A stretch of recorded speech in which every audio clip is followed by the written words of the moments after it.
भाई भौणी मैंने आज आम गोटे क्रियाकलाप करवा क्रियाकलापर ना होची आमे हलदी पानी रे आकाश सूर्यंकर प्रतिबिंब को देखा।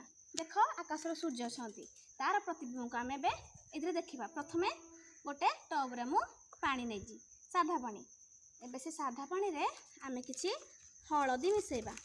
देख एठी मु हलदी नहीं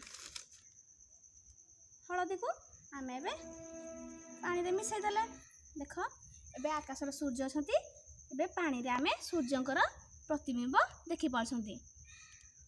देखिले ना? हाँ देख ये आमर प्रतिबिंबटी देखा जाउची। देख आमे जते बेले साधा पानी रे सूर्यंकर प्रतिबिंब गोटी देखिले सेते बेले आम आखि को कष्ट होला, किंतु जते आमे हलदी गुंड मिसई देले सेते बेले सूर्यंकर प्रतिबिंब आमे पानी रे देखिले सेते बेले आम आखि को कष्ट होला नाही। मु जेमिति एही क्रियाकलापटी कली तुम मैंने घरे या कर पानी रे प्रथमे हलदी गुंड मिसई दब तापर आकाश सूर्य को देखिब बहुत सुंदर देखा।